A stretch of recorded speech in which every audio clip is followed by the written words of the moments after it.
The field. Every neighborhood has one. Grass, concrete, or dirt. The stage is the same. The rules, unwavering. And the goals, beautiful. It goes in! Improbable scenes! It's where the dream begins to achieve the ultimate victory. The underdogs have prevailed once again! One cup, open to all. There is a celebration in Orlando. Now, America's oldest soccer tournament is back. Oh, it's incredible! The field doesn't care if you're a pro or trying to be one. It only asks, how bad do you want it? It's unbelievable! The Lamar Hunt U.S. Open Cup.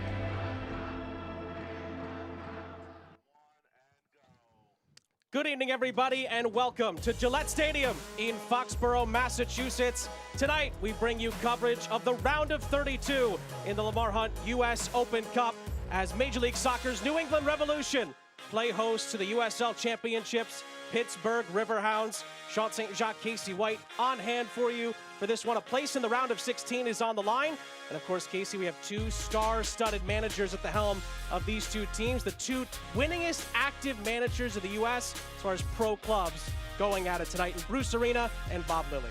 It's always nice to see this type of success on the sidelines, leading both of these teams, but also the matchup between the two is just going to be great. 337 pro wins for Bob Lilly, 318 for Bruce Arena. For Jozy Altidore, as we look at players to watch for New England, he's making his second ever appearance in the U.S. Open Cup. His first ever start. The last time he played in the Open Cup, he was 16 years old, making his debut as a professional with the then New York, New Jersey Metro Stars. He played 16 minutes. He plays again in the Open Cup tonight.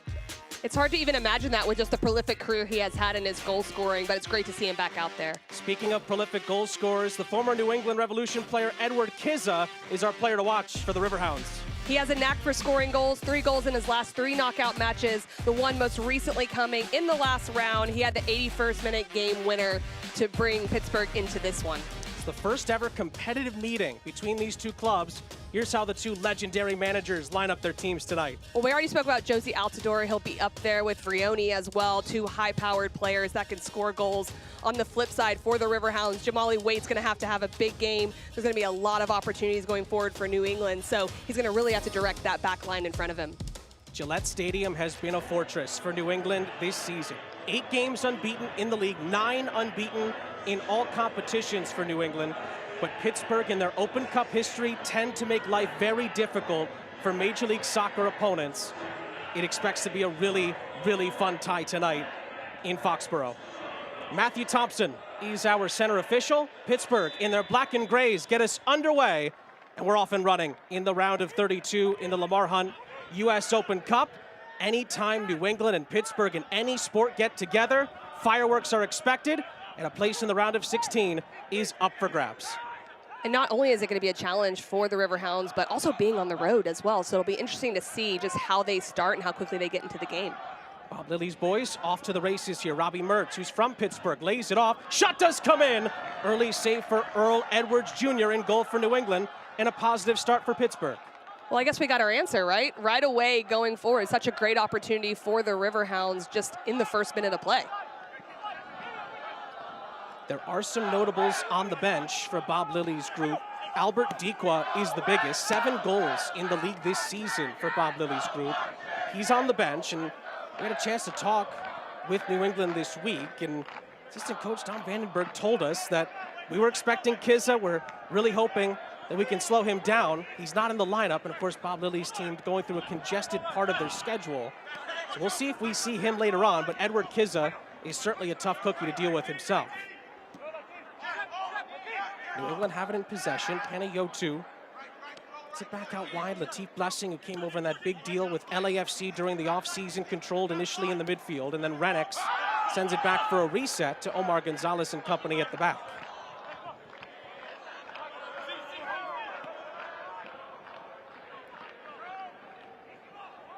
Plenty of star power for New England, with Latif Blessing, Jozy Altidore, who's in pursuit of the ball here, number 14 in Navy. Omar Gonzalez, his former U.S. World Cup teammate, of course, about a decade ago in Brazil. And Pittsburgh, despite the likes of Kenardo Forbes and Albert Dikwa on the bench, and Bob Lilly telling us, does have to manage some of the minutes for the guys he's playing tonight. It still expects to be a talented group and a very together group. Pittsburgh overall, as you see some shirt pulling there, it's actually going to go against the Riverhounds, as Christian McCoon was able to do the work defensively there for Bruce Arena's bunch. In the Open Cup against MLS opposition, Pittsburgh's 1-6, just the one victory. But the 6 losses, 3 of them were by a goal, and including the 2-0 loss to FC Cincinnati last year, 3 of them were in extra time as well. So Bruce Arena and his staff know what Bob Lilly's team is about and what they're capable of here tonight. And Bob Lilly is such a good manager, understands how to organize his players, just tactically so sound, and they buy in and they have that game plan. And so you can just see by how close games have been, I would expect something similar today because they'll stay organized. Here's Mertz for the Riverhounds. Spreads it out wide. Plenty of yellow shirts queuing up here for Pittsburgh in the opening minutes. Great drive to the byline. Cross comes in. McCoon deals with it initially. Mark Ibarra recycles. Ibarra loops one into the center of the penalty area. It's headed out for Renix to control. Justin Renix will win a throw on the near side after the sliding challenge comes in from Burke Failing.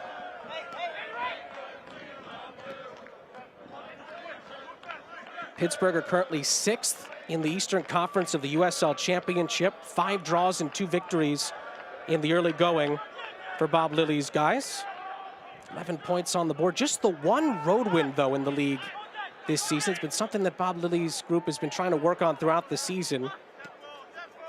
So that's what makes this test so tough for a New England team, of course, coming in unbeaten in the last 8 in the league, 9 overall. The last league loss for New England, you have to go back to March 12th, a 4-0 loss to LAFC. Since then, no defeats in all competitions. We talk about it being a good start for Pittsburgh, but you speak about the form of New England, they're not going to be panicked. They're going to say, okay, let's weather this storm here early on, just keep our shape. They've faced so much competition in MLS this year and have shown that they can really just, as the game goes, continue to play themselves into it. And that LAFC loss is the only loss New England has suffered in the league this season. Mertz again has had plenty of space to operate on this far side. Cross does come in for Mertz, and he loops it over the top of Edwards Jr.'s goal. Out for a goal kick it goes. New England got here through a 2-1 win over Hartford Athletic. Last time out in the Open Cup. 4 saves for Edwards Jr. in the win. Dave Romney, who's on the bench tonight for Bruce Arena, and Justin Renix, who you saw earlier, number 12 in the navy blue, were on the score sheet against the USL Championship side. There's a challenge in behind on Latif Blessing. Free kick for New England.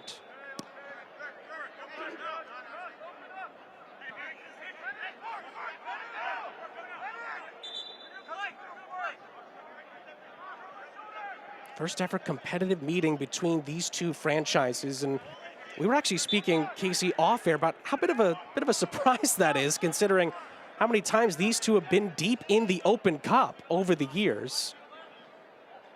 But it's great to see two clubs, yes, at different levels, but with similar pedigree, come together. Yeah, it makes for a really interesting matchup, especially with the success New England Revolution's having. And then, like we talked about earlier with Bob Lilly, just his ability to get his team organized. But you can also see that they're going forward with Shounmi going up top. We talked about Dikwa being on the bench, but with him up top and Kizza supporting underneath, and even with Harmon getting down that far side flank, they're already showing some ability to make New England a little bit uncomfortable. Talked about some of the Pittsburgh reserves. Ema, Emmanuel Boateng on the bench tonight, along with Brandon Bai. Carles Heel, of course, probably should have been the first name I mentioned, on the bench as well tonight. Pretty notable player for New England, available if Bruce Arena calls upon it. Good hold-up play from Altidore. Sent forward from Panayotou. Talked to them earlier this weekend. One of the younger guys in the team I just talked about how excited he is to play for a trophy. This young career, this is the first trophy he's had the chance to play for. And even Bob Lilly talked about that with his guys. The younger guys get more excited than the older guys. Some of those older guys for both teams have been there before. They've played against MLS teams or they've been deep in the Open Cup before. But when a trophy's on the line, it's just a different animal.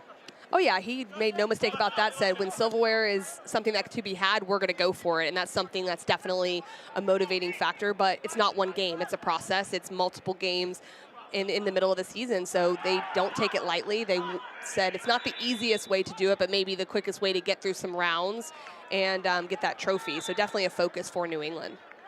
Again, we talked with Dave Vandenberg, Bruce Arena's assistant this week, and like you just said, Casey, you know, it's not the easiest path to a trophy, but it's the quickest. 6 games and you can play for a trophy and potentially make club history. So that's the importance that both of these coaches have put into this game tonight. And this is getting towards the nitty-gritty. A round of 16 spot is up for grabs. That's where New England were eliminated last season at the round of 16 stage. It's very important to get deep in this tournament and potentially have a chance to do what Orlando did last year, and that's lift the trophy. Shounmi picks up the pieces here for Pittsburgh on the far side. Kizza was looking for it in the middle, he slipped, and Mertz recycles. Ibarra got some space to operate, tries to switch the point of attack onto this near side. Danny Griffin, who just recently re-signed with the Riverhounds after a brief stint with Huntsville on MLS Next Pro, loses out, and it's headed forward for Pittsburgh to recycle.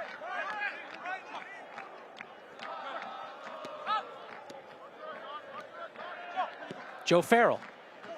Lovely incisive pass for Shounmi. Shounmi with 2 on him. Renix and Gonzalez deal with it.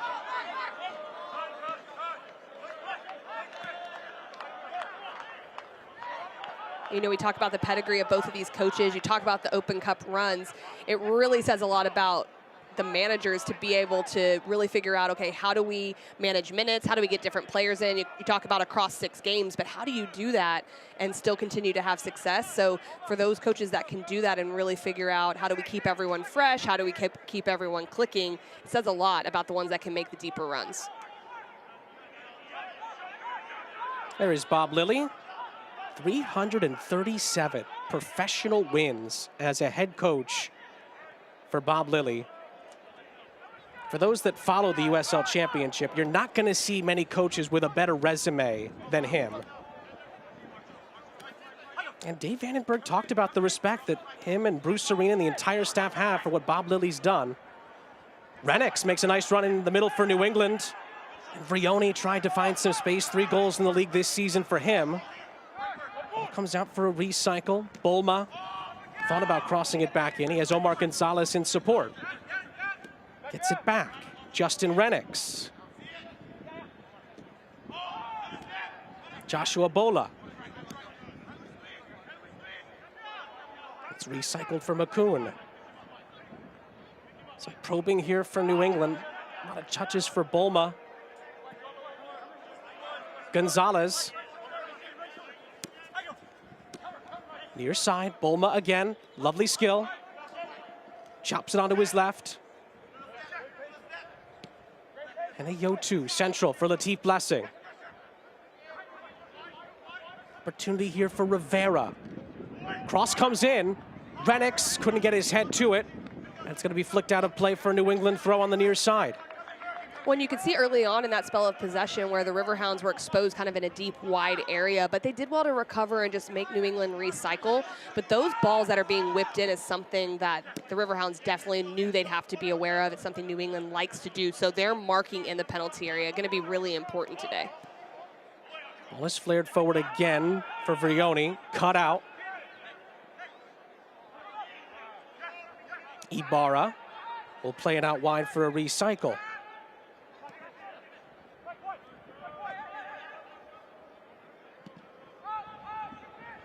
We talked about that really interesting Josie Altidore stat earlier, and some of you might be thinking, well, how is that possible that it's been this long? He's now 33 years old. This is just his 2nd appearance, but of course, Josie Altidore's played a good chunk of his career in England with the likes of Sunderland and Hull City, so domestic cup competitions there are different, of course.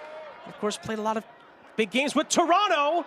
He gets in behind there. Good ball in behind. Who's it last off of? It's a New England corner. And just because he hasn't played in the Open Cup before doesn't mean Josie Altidore can't make an impact in the Open Cup. Well, that's a player you're definitely going to have to watch in the penalty area. It's a great run from Vrioni. That's that space that's wide, that's open for New England. Just does well just to get in front or earn the corner kick, but those spaces wide are going to be something the Riverhounds definitely have to watch. Can Josie Altidore make a first in his career, a first Open Cup goal? Goes in towards Vrioni. It's a good central header. Pittsburgh don't initially deal with it, but they do boot it out of their own penalty area.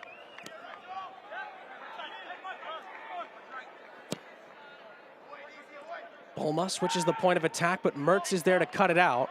Nice job by Gonzalez, who stayed forward to recycle it. Blessing for Renix. Renix has 2 Riverhounds on him. He's waiting for help. Failing does well to stay with him and force him back.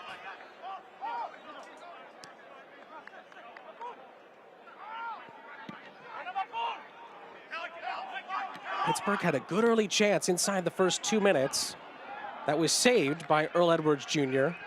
And since then, the two teams have been feeling each other out, it appears.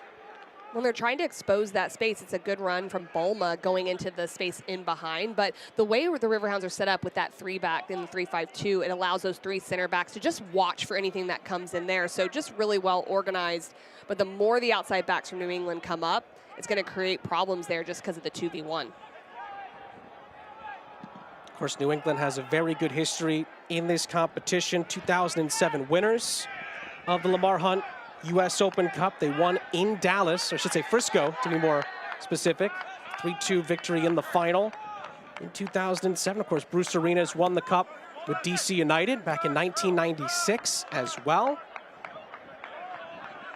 And in the Open Cup in general against USL opponents, New England's done very well. 10 victories in 16 games, 3 draws and only 3 defeats. The last time they lost to a USL championship opponent, you have to go back to 2015, June 17th. The now USL League winners, Charlotte Independence, beat them by a 0-0. 8 years ago. Almost to the day. Coming up on a month till then. Shawunmi getting his pace back past Gonzalez here. Shawunmi beats him. Gets it into the middle, and Kizza, who was waiting for it, sees it get cut out in front of him. But Ibarra picks it up. Bulma putting some pressure on him. Great run from Shawunmi to start this sequence. But in the end, the pass is picked off by Latif Blessing. Helped on by Peneyotu. This is where Tico Rivera and company can stride into the attack. Rivera out wide for Altidore, who goes for goal in the end, and Jamali Waite makes the catch. Nice back and forth sequence there from both teams. Well, you can just see more gaps starting to open up when Shawunmi goes forward and tries to expose for pace in behind. It works and it gives opportunities, but then there's some space that's given to New England on the flip side, and their counter-attacking transition gives them almost an opportunity in the opposite end. Headed down for Griffin. Griffin's been an Iron Man for Pittsburgh in recent seasons. There's been multiple USL championship seasons when Danny Griffin hasn't missed a minute for Pittsburgh in years past. And when he has, it's been extremely rare. Bob Lilly, when he had him in his first stint, just never took him out of the lineup. He was so important to what Pittsburgh was doing. And similar to what happened with Robbie Mertz, goes to an MLS setup and, you know, for whatever reason didn't work out, comes back, and it's as if they never left. And that's so nice to have that, coming right back into the midfield, someone that has played that many minutes for you. You understand the system and how you want it to be played as a manager. So to have a player like that is just, you almost can't put into words the intangible that brings to the team. This was taken short. Mertz gets it back. Ball is flared in easy enough for Giacomo Vrioni to clear. And the Riverhounds will reset. Again, one of 4 games currently going on in the Lamar Hunt U.S. Open Cup. No goals in our first two games, with Inter Miami taking on Charleston Battery, Charlotte taking on the defending champions Orlando. That'll be one to keep an eye on throughout the night. And then, of course, the rivalry that was the last time that Josie Altidore played in the Open Cup. Red Bulls DC United has kicked off as well. That's also scoreless. And again, of course, since it was 2006, it was the then New Jersey, or I should say New York, New Jersey, beg your pardon, Metro Stars.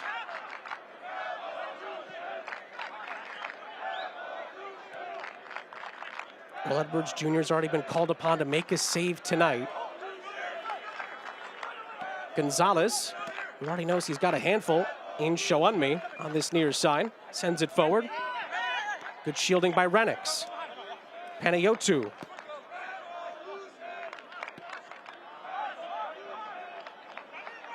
Sent over for Christian McCoon. Far side Rivera. Rivera has 2 goals in MLS Next Pro this season for Revs 2 under coach Clint P.A. Let's send forward down that far side. That was the right idea. In the end, the touch needed to be a little bit smoother from Ben Sweat.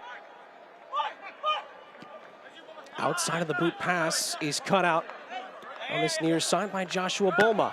But you can see what the Riverhounds are looking for there, allowing that little bit of spell of possession for New England, but then when they win the ball, can they counterattack forward quickly? And is it into those wide spaces where the outside backs have left? Not able to do it there, but definitely looking for that space. More space here for Griffin. Leaves it for Mertz. Mertz is taken down. That's a foul and a free kick against Latif Blessing. And Pittsburgh gets a set piece in a rather advantageous position here. And as soon as they win possession, Mertz tries to go quickly and just really clever there. Just puts his shoulder a little bit in front of Blessing, draws the foul. But I think that's what Pittsburgh has to do. Really, it slows down the game a little bit, and then it gives them an opportunity in their attacking third. And as you can see there, referee Matthew Thompson did book Latif Blessing for that challenge. First yellow card of the match. And I think it makes sense because 2 players are running ahead of Mertz there. It's a very obvious counter-attacking opportunity that he stopped. Latif Blessing was a part of that juggernaut offensive attack with LAFC before coming over in a trade to New England this offseason. It certainly is one of our players to keep an eye on tonight for Bruce Arena's bunch. Can always make something happen or get teammates involved, one or the other. Mertz will take this set piece for Pittsburgh. Failing, central header. It's flicked high into the air, and Earl Edwards Jr. climbs highest to get it.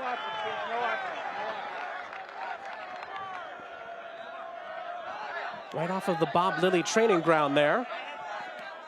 It just couldn't be redirected to really make life difficult for the goalkeeper. But an interesting first 20 minutes. Again, you can argue Pittsburgh's had the better opportunities. And as we've already documented, they are a tough nut to crack in the Open Cup, even for Major League Soccer opposition. And there's been already some good early signs in the attack as well for Bob Lilly's side. Here's Kizza, the former Revs player. Griffin.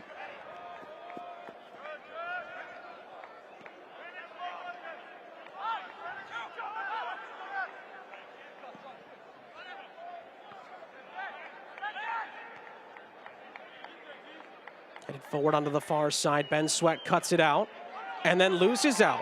DZ Harmon picks his pocket. Threading it through for Shounmi. He couldn't quite find him. But in the end, a challenge was needed on that far side from McCoon. It's out for a corner. And it was just really good individual defending from Harmon there. There's the organization piece we've talked about and just that buy-in, their ability to be patient defensively, the Riverhounds. But a lot of this counterattacking is coming from individual 1v1 defending. It was one of the questions that you actually asked Bob Lilly about how they're going to attack New England in possession. And we've started to see it already, what the Riverhounds are capable of. From the set piece, it nearly falls for Kizza after it could have been headed on by Farrell inside the penalty area. Griffin on a recycle. Flares it in, but too far. And out it goes for a goal kick. Well, and so much of the way you defend, just to the point you just brought up, depends on where on the field. It also dictates your attack. So what I've really liked about what the Riverhounds have done is when New England's had possession high up the field, they've been okay just defending in a low block in their own half, but they haven't just sat back. They are stepping higher, trying to win those individual battles, because then they have more numbers going forward. It's not just relying on Shawunmi or Kiza going into the attack as just the lone counter-attacking threat. Blessing can seemingly pick the ball up anywhere on the pitch and make something happen. Could fall for a chance here. Vrioni, maybe a brief handball, but I should say penalty appeal there. I think it might have been a bit half-hearted. We play on with Mertz. Able to leave it off for Mark Ibarra. Decent amount of yellow shirts flooding forward here. Griffin. Shawunmi's in the middle. Shawunmi leaves it here. DZ Harmon curls it wide of the post.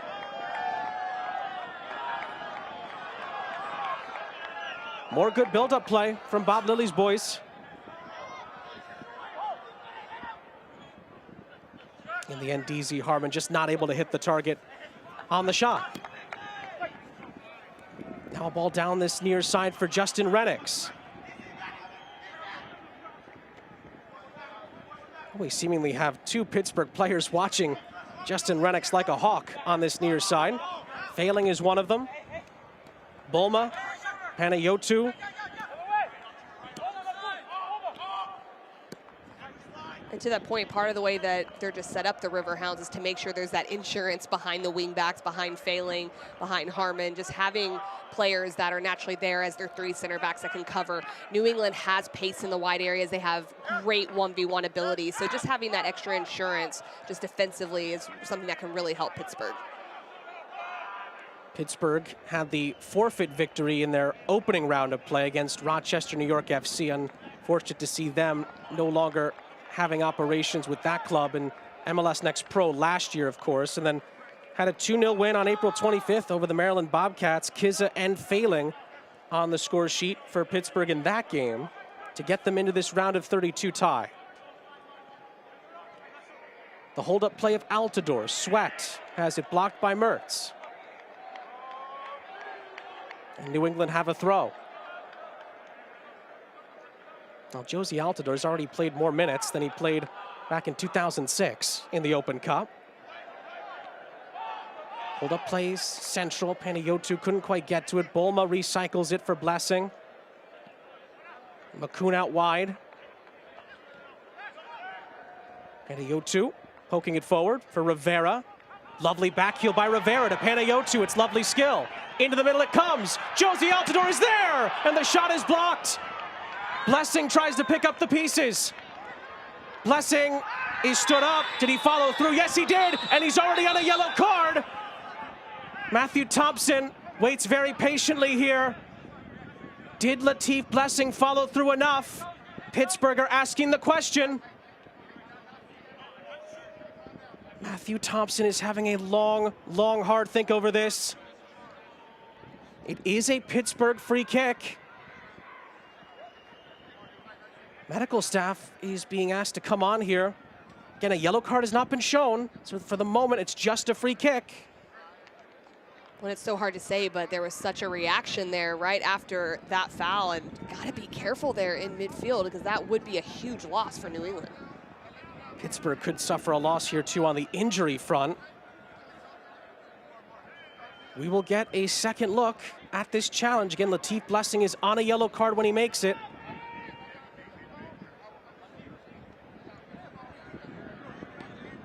Yeah, just coming in late there. Yeah, I mean, that's right after the attack, and the boot appeared to be up on that tackle. Joe Farrell is the player who's hurt. It was higher than I thought it was live, Casey. Into the shin guard of Joe Farrell. And I think Latif Blessing might be a very, very lucky boy right now. I completely agree with you. I think it being earlier in the game, and there's a lot of players right around right there, but definitely on that replay, it looked like a reckless tackle. Well, maybe if this was the 56th minute, not the 26th, would we be having a different conversation here? Certainly Bob Lilly's group thought that could have been a second yellow. You could see his reaction. Joe Farrell, he's on his feet at the moment, but he's being helped to the sideline. And look, there's definitely a conversation going on there, which is interesting. There's so much time left in this game. So something that we're going to have to keep an eye on is there isn't obviously a card coming, but watching Blessing in that midfield, and is he going to have to lay off some of those challenges? Does that open up space for Pittsburgh, or could it be something that affects things later on? We play on. Latif Blessing stays on a yellow. We wait the status of Joe Farrell, and it's a free kick for the Riverhounds. It'll be interesting if we will have to come back to that moment at some point tonight. As far as the importance of it staying as just a foul and just a free kick. Ball is threaded through here. Panayotu couldn't get to it. Failing, sends it back for Jamali Waite.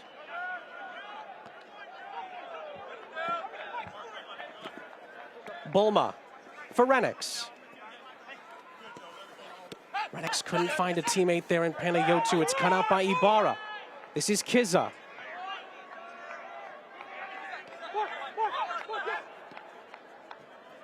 Failing. And Ibarra resets. Michael DeShields, who used to have Danny Griffin, or I should say currently has Danny Griffin's number when he was with Pittsburgh the first time, with 12, as this is looped in behind for Showunmi, who's in an offside position, and in the end, Earl Edwards Jr. handled his tame effort. McCoon stepped right at the last second for that to be offside. It was extremely close, but he did well just to see that there was a backwards pass there, step out a little bit. Showunmi was hoping that the timing wasn't good, I think, on that one. Omar Gonzalez brings it forward for New England. Brioni coming back to help. Well, you know, he's been doing that for the last few minutes.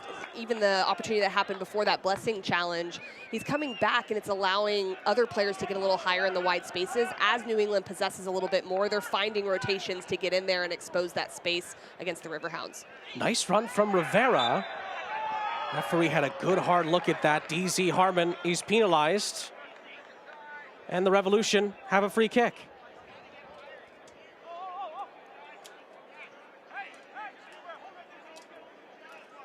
Damian Rivera, or Tico, as some call him. He's been playing so well for Revs 2 in recent years under the aforementioned Clint P.A., who's their head coach. He's been getting more and more first-team opportunities. It's part of this great pipeline New England has. Renix has been a part of that as well. Flicked on here for Brioni in the middle by Altidore. Pittsburgh clear their lines. Out wide by Sweat.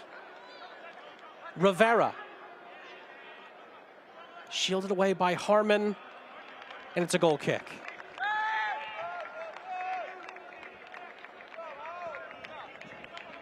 Well, DZ Harmon's been active for Pittsburgh on both ends of the pitch on that far side so far tonight, as this game remains a stalemate 30 minutes in. Well, there's a lot of responsibility on the entire midfield line defensively. And you mentioned the attacking side too, but I think defensively they're expending a lot of energy because it's allowing the three center backs for Pittsburgh just to stay in and cover. And so it just keeps that little bit of extra behind the ball. So like you said, Harmon failing, and the center mids are having to do a lot of work industriously. Pittsburgh win a free kick. They take it quickly. Griffin. Near side, failing. Trying to thread it through. Good step, though, by Panayotu. And now he tries to get Altidore on his bike, but it's too far out in front. And the Jamaican, Jamali Waite, corrals. Of course, Jamali Waite got to play for Jamaica in the CONCACAF Nations League earlier this season, back in March, against Mexico, of all teams as well. And Jamaica did get a result in that game. They got a point off of Mexico. Always a great result. I think what's important for goalkeepers as well, when you play different teams, whether it's different nations, teams in different leagues, like you see different types of attackers, different types of build-up play and things like that. So if you're a goalkeeper, not only to face different things, but also how do you organize your back line to thwart those attacks, it's just more and more experience for him. Also playing for a national team that's always in the mix in CONCACAF qualifiers for the World Cup and also for Gold Cups as well. After that Big Four of US, Mexico, Canada, And Costa Rica, they're in that mix as Rivera could get in behind here. Renix was in the middle. Couldn't quite get on the end of it. Altidore tries to squeeze it through. Nobody touched it in yellow. It's up for a goal kick. And this is just unbelievable recovery defending right here. They do expose the wide space. This is a great run by Rivera. Look at that from Failing, just getting right in front. It's all about positioning and effort there. And then a second chance opportunity just going wide. But you've got to applaud the effort to get inside and make sure he's back, but also to be in front of Renix on the back post. I think Burke Failing might have a bloody nose as well. Made a huge last-ditch tackle with Justin Renix waiting for a tap-in off a lovely run from Tico Rivera. Failing on the attack now for the Riverhounds. It's been a very, very fun first half to watch.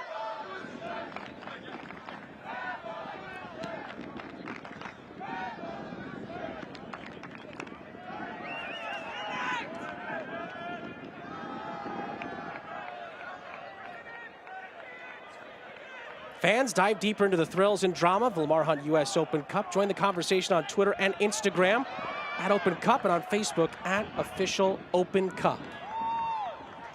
Sean St. Jacques, Casey White here with you. Really fun half of Open Cup soccer so far between New England and Pittsburgh. Another MLS versus USL Championship affair as Earl Edwards Jr. gets a little cheeky with the ball inside his own 6-yard box, and show on me sees him just about deal with that. That's some confidence, huh? I think Bruce Arena's heart may have skipped a beat. We play on. Ibarra. Griffin. Trying to find DZ Harmon. In the end, New England send it out for a throw-in. And here's that moment again from Edwards Jr. in his own 6-yard box. Excuse me. Yeah, the prep touch to go one way and to go the other, that was even a little bit scarier. But to be fair, he dealt well with it and showed a little composure there. I think Allison and Ederson would be proud of those touches. You're right.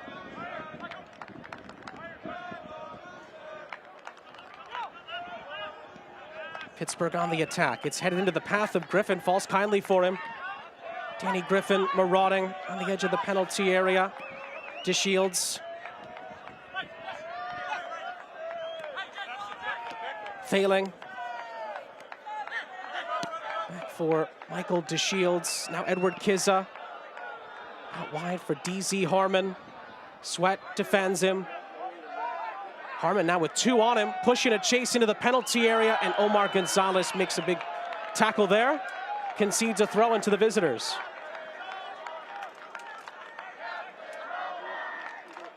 More good spells of attacking play from Bob Lilly's group. But can they find the end product? That was what failed them in the Open Cup last year against FC Cincinnati. Can they find a goal to really put the pressure on the MLS side? And they know the attacking transition could be good to them today when they're sitting back and defending against New England. But what I've been impressed with is that they have shown some patience just to really enjoy possession in that attacking final third as well and kind of reestablish that width that they're trying to find through Harmon. So if they could have more of that, perhaps they can flip the script a little bit and expose the wide areas. Offside flag did go up, but the referee, Matthew Thompson, and his assistant saw the advantage. They communicated. They allowed New England to play on. Good refereeing. And New England controls.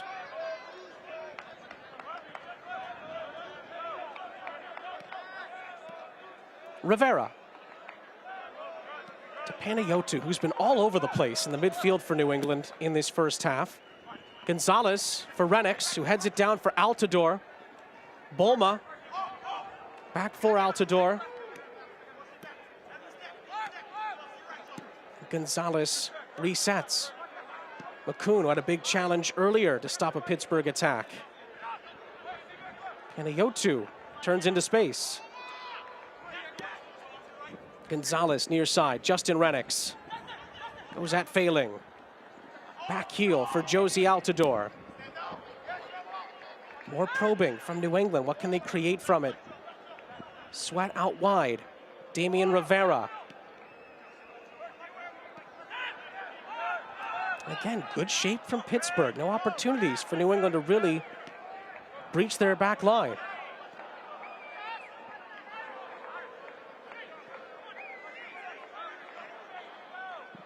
Ball is sent, soaring into the penalty area. Renix out-jumped by Jamali Waite. And that's exactly what the Riverhounds want right there. They have compact shape when they're close to their own goal, and they hope that they can force New England just to play long balls like that and deal with crosses, because there's a little bit of impatience there. But playing against a team that's super organized defensively in that defending final third is so difficult. You've either got to be beating someone in the 1v1, or your speed of play has to move the backs quickly, and it's very hard to break down. Well, there's numbers to back it up as well. 173 matches under Bob Lilly. Pittsburgh's won 86 of those games. They've drawn 50 of them, just 37 defeats. They've allowed just 164 goals. That's under a goal per game, 0.95 per game. For those that maybe follow the championship, you might be getting sick and tired of hearing that stat, but it just goes to show the length that Bob Lilly's been doing this for of success, and the impact his defenses have had on opposing attacking units that just struggle to breach that back line, but really that unit from midfield to back. And there's some games that you can start that way and you can't really build anything into the attack, but I think what they've done here today is they've chosen moments to get the block a little higher up the field so they can feed their attack. Pittsburgh on the attack their own this time, failing from Ibarra. Feeling curls it into the middle. Showunmi's header. Griffin's unmarked. Right back to Showunmi. And he spurns the chance wide of the goal. He just couldn't get his feet quite right there on that one, but the marking in the penalty area isn't quite tight enough. It's not really a great ball in. It's just a lot of challenges. Challenging again here was Griffin, and just couldn't quite figure out how to judge that ball coming down with Showunmi. But if you're New England, you've got to be tighter in the box and make sure that those opportunities aren't going towards Edwards on frame. Another big opportunity for Pittsburgh. They just couldn't quite take advantage of it. Now Blessing. Renix helps it on. Cut out by Failing. Well, if you go by chances, Pittsburgh's had the better half than New England. What would you say as far as the total balance of play, Casey? Well, I think they've conceded possession, the Riverhounds, to New England when they felt it makes sense for them. So if New England establishes possession, hey, let's just get organized, let's not chase, put pressure when we can. But what I think they've done well is when they have won it, they haven't just needlessly given it away, just pushing forward. And so that's what's made it really hard for New England and why Pittsburgh has gotten chances. Kizza. Running out of space. The two 19s come together. It's out for a throw. One of the things you got to think about, if they concede more and more possession to New England, will they fatigue, right? And that's what you got to think about with managing of players, personnel coming in, or will there be bigger gaps that come? And New England, the more they find Vrioni's feet and the more they can keep possession, it could tire out the Riverhounds as they defend. Showunmi. Dragged back by Gonzalez, but Griffin is in support. Great ball in by Griffin, but it's too far over the head of Kizza. Panayotu down the line for Renix. Great first touch from Justin Renix into space here. He awaits help, though, in support. Goes at Failing. Still Justin Renix. It's a lovely run. And his ball into the middle is cut out by Mertz. Did so well there initially. Justin Renix just couldn't find a teammate, and Mertz snuffs out the chance. But Mertz, Ibarra, and Griffin are just doing so well to recover because it looks like such an obvious opportunity, but then there's so many bodies right there in the penalty area. Mertz goes back to work for Pittsburgh. Under 5 minutes left in what's been a really entertaining half of Open Cup soccer. Ibarra. Pittsburgh has gone step for step so far with New England. Kizza sends Harmon back, and the ball does go out of play just in front of Bruce Arena's technical area for New England.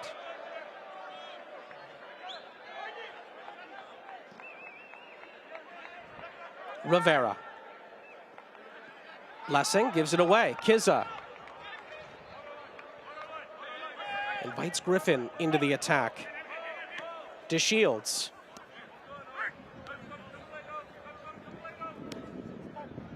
And Pittsburgh will reset themselves here.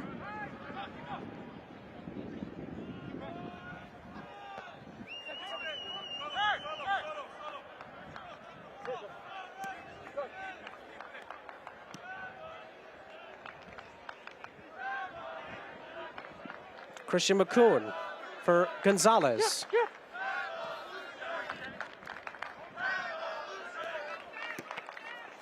Bulma had his pass deflected. The two Pittsburgh players run into each other, allowing New England to regain possession. Great hold-up play in the end from Vrioni. Panayotu forges ahead. Ben Sweat is with him. Ben Sweat looks for the cross in towards Altidore, who chested it down beautifully, but nobody in Navy to be the beneficiary of that great control.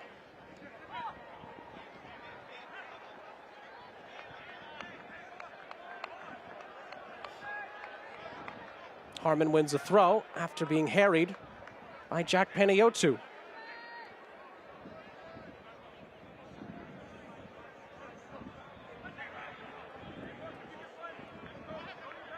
Again, long way to go, but still worth mentioning. We do need a winner here tonight. So if it does stay level at the end of the 90 minutes, there will be two 15-minute periods of extra time, and then if it's still level after that, no golden goal, there will be penalty kicks here in Foxborough. The way these two are playing, we're expecting at least a few goals here. Ibarra. Failing. Does well to keep that in. Curls in a beauty. Just not able to find a teammate. So it was headed out by McCoon. Then Rivera. Back and forth with Altidore, but it's cut out. Ball is threaded through for Griffin. It's Danny Griffin! Danny Griffin scores for the Riverhounds! And with just over a minute left in the first half, the USL Championship side lead in Foxborough. Pittsburgh lead by a 1-0. And it's this shape from Ibarra right here where he is. He wins the ball back. Look at that little flick pass, and it's off the backside shoulder. Gonzalez and Bulma look like they don't know whose responsibility it is. He just sneaks in there.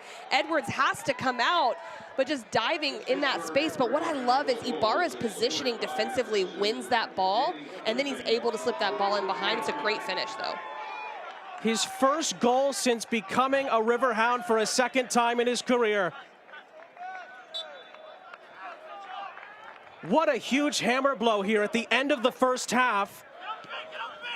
And New England have to come from behind in the Open Cup. Well, just as we were saying earlier that Pittsburgh weren't taking the chances they were creating, Danny Griffin tucks one into the back of the net for the Riverhounds at a huge moment in the game.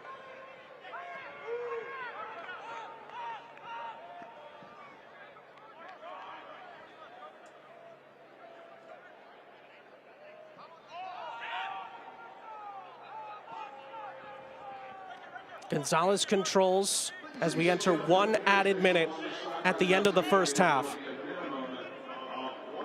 Some of the New England players looked a little shell-shocked, Casey, after that goal went in. They've been playing well at times in this first half, Bruce Arena's bunch, but they've been hit with a sucker punch. Well, there haven't been a ton of clear opportunities for Pittsburgh, but they have been in their attacking half a lot. Even though they've shown some defensive discipline, they really have shown some maturity in the way they've held the ball as well and just started to recycle play. And so they're rewarded for it, and it's at a really important time in the half where they can go into halftime, regroup, and see what the game plan is moving forward.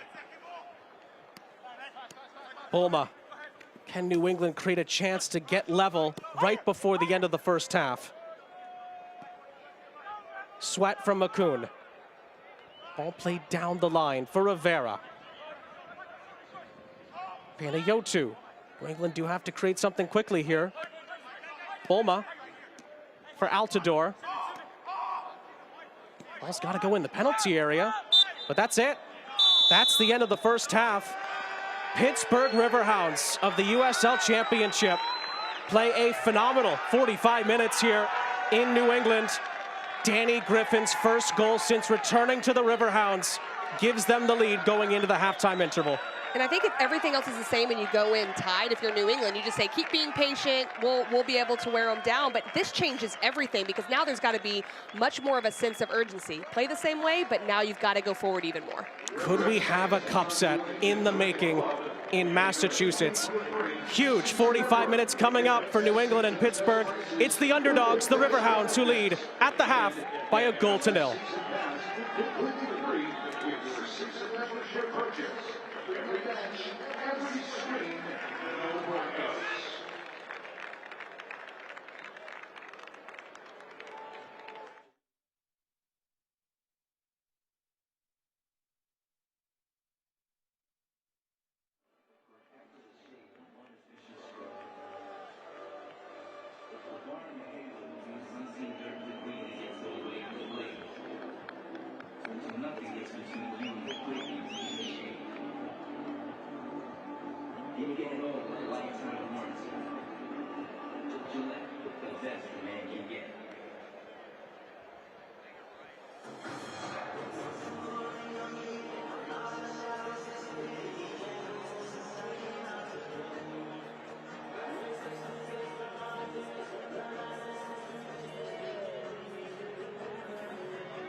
Back here in Foxborough, Massachusetts, at the half in this Lamar Hunt U.S. Open Cup round of 32 tie. Could we have a cup set in the works here? Pittsburgh leading New England by a 1-0 at the half as we take a look around the rest of the round of 32 coverage tonight in the Open Cup. Inter Miami leading Charleston by a 0-0 there. No score between the defending champions Orlando City and Charlotte. New York Red Bulls leading DC United by a 0-0. It's 1-0 here in Massachusetts. Chicago leading St. Louis in the big games later on tonight. Big one between Monterey Bay and LAFC, of course, as well. And the Wednesday schedule is jam-packed as well. Big one in Virginia. Loudoun against the Columbus Crew. FC Cincinnati against New York City FC, who made a deep run last season. Houston and Sporting KC. And then the big one at the nightcap is LA Galaxy against Seattle Sounders, another all MLS affair to finish things off tomorrow before the round of 16 draw later on this week. Pittsburgh leads here in Foxborough at the half. We'll get to the highlight stats and the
at the half here between New England and Pittsburgh in the Lamar Hunt U.S. Open Cup round of 32. Pittsburgh's in front by a 0-0. Can the USL Championship side pull off the cup set? Sean St. Jacques, Casey White here with you, breaking down the first half highlights from this one. And we start with Rivera on the attack for New England, one of his many forays forward in the first half. And he was able to break the lines at times. Josie Altidore there with the one on frame. Nothing really to test Jamali Waite. Another opportunity here coming. And just the defensive effort of the Riverhounds just really made there be no clear chances. But New England definitely trying to go forward. You see a tackle that happened there in the half that not carded for, but it was a tough tackle. But Pittsburgh Riverhounds just continuing to press throughout the half. That's a nice nifty footwork there from Earl Edwards Jr. for New England. But Pittsburgh had some great defensive moments, but were really good in the attack at times, and they continue to create opportunities. But New England will go back and forth in this first half, but Pittsburgh did create opportunities. This was the big moment, though. Griffin's goal right at the end of the first half. So opportunistic and just really some patience in possession. Right there, that ball from Ibarra just created some confusion. It was that little bit of outside of the foot, a little deception. Gonzalez and Bulma not really sure who was going to take responsibility there, and Griffin makes the most of it. Halftime stats, the big one, shots on target. Pittsburgh in front there, 3-0 in that stat. Danny Griffin's first goal since his return to Pittsburgh for a second stint separates the sides. Well, the stats for me show exactly how the first half felt. A lot of possession to New England, but more opportunities for the Riverhounds. They were really smart in the way in which they attacked and were able to create opportunities going forward. Big second half for New England, up against it after a big goal from Danny Griffin. It's the same 11s for both sides at the start of the second half. And again, both teams have plenty of reserves on the bench with plenty of quality. We will see if that makes an impact in the second half. But for the time being, the underdogs from Pittsburgh are in front with a place in the round of 16 on the line. New England will be attacking from right to left here in the second half. Not entirely surprised that there's not any changes for either side. You would expect around that 55, 60-minute mark to see some players coming in for both sides. But because it was pretty back and forth in a lot of ways, I can see why the managers just want to continue to let it go. Lovely first-time ball out wide here for the goal scorer, Griffin. Griffin, couple of step overs, into the middle for Robbie Mertz. Mertz tried to poke it through, it could fall for him again. New England do clear their lines. There's been a couple of moments like that where Pittsburgh have been given a lot of space and time in the penalty area. Mertz can't create a chance from it. Almost looked like it was begging for Robbie Mertz to hit that on target, tried to create the chance instead. That's exactly what I thought. A little too unselfish there because right inside the penalty area, not a lot of space. Why not just test Edwards early on in the second half? Failing out wide for the Riverhounds. Tries to deal with Renix. It's out of play. And it is a New England throw. Although it's further back for Bulma and company. Or is it a New England throw? Matthew Thompson is our center official, trying to convey the information that needs to be conveyed here.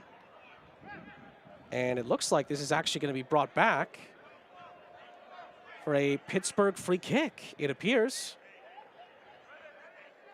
And that is the final verdict on that decision. So the Riverhounds do get a set piece out of this. Failing will take it. Ball is whipped in and flicked on towards Shawunmi. I think Bulma didn't quite know where he was heading that.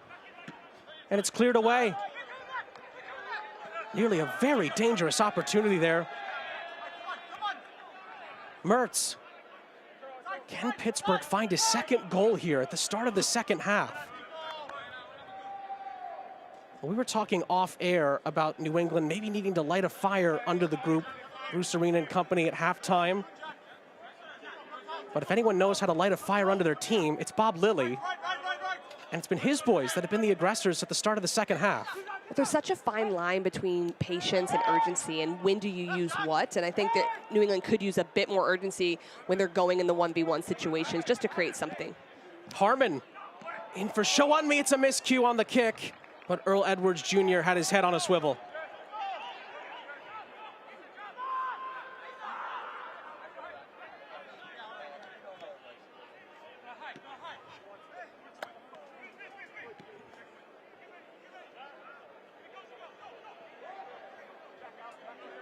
Omar Gonzalez sends a long ball forward into traffic. DeShields miskicks it. That's played out wide from Brioni. Damian Rivera looking into the middle. DeShields gets in the way. It's out for a Revs throw.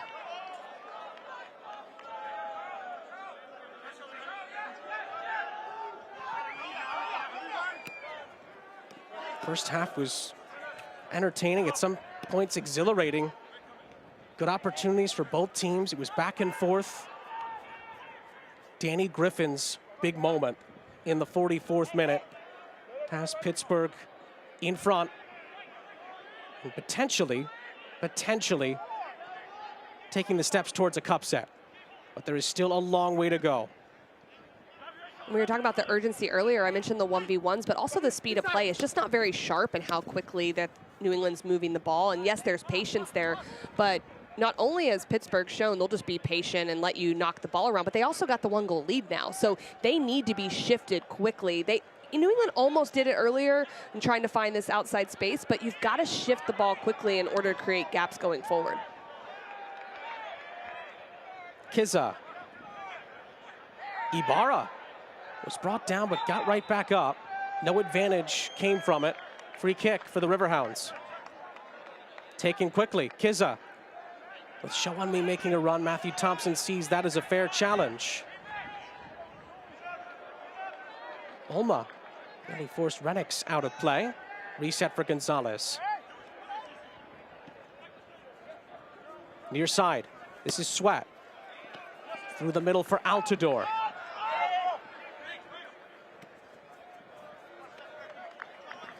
And a U2 will reset for New England.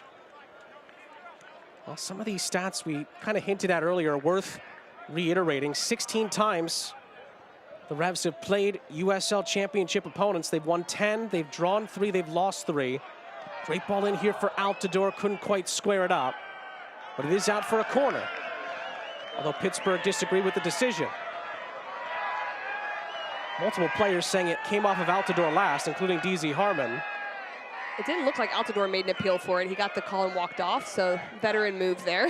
Make sure not to say anything and just take the corner kick you're given. New England's trying to get to the round of 16 for the 5th time in their last 6 Open Cup runs. Pittsburgh are proving to be quite a hurdle here. From the corner, Gonzalez trying to get a touch onto it. Handball appeals from the fans, not necessarily the players, and it's out for another corner.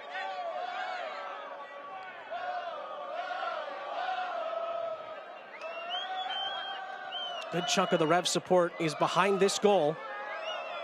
Can New England find a leveler? Ball is whipped in, a foul occurs, even though no one would have gotten a touch to the ball in anyway. Free kick for Pittsburgh.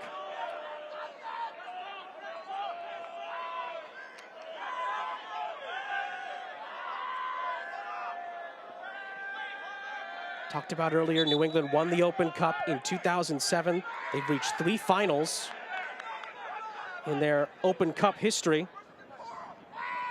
They're also a perfect 4 wins from 4 in Open Cup games here at Gillette Stadium. They've never lost or had to go to extra time.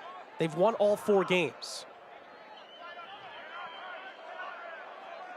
All of that, including a 9-game unbeaten run in all competitions, is at stake here. This is show on me, dealt with by Panayotou. And DeShields did so well defensively there against the New England attack on that far side, but I think it's better with Balma running forward, Rinnick's driving into that space. That could create opportunities for them, so I want to see them keep doing that to try to get opportunities going forward. Kiza was dispossessed. Panayotou recycles it.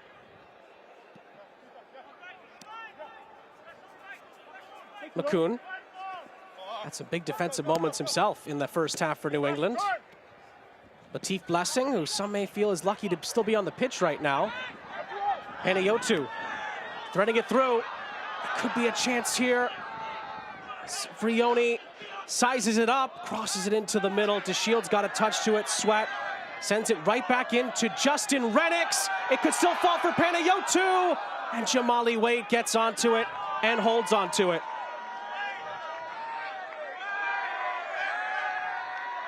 And now a player goes down for Pittsburgh. Jamali Wade is signaling for a potential change here. This is that last opportunity here. Vrioni just causing problems inside the penalty area. Comes back out and Sweat with that service to the back post. Just a good challenge here. Panayotou just not quite ready for that one. Luckily for Pittsburgh, Wade came out very quickly. We saw Joe Farrell have an issue in the first half. I think this is Arturo Ordonez, another one of Pittsburgh's very strong defenders here. I beg your pardon, it actually is Farrell. So the first statement is the one that rings true here. Had an issue in the first half. It's potentially been re-aggravated here for Joe Farrell.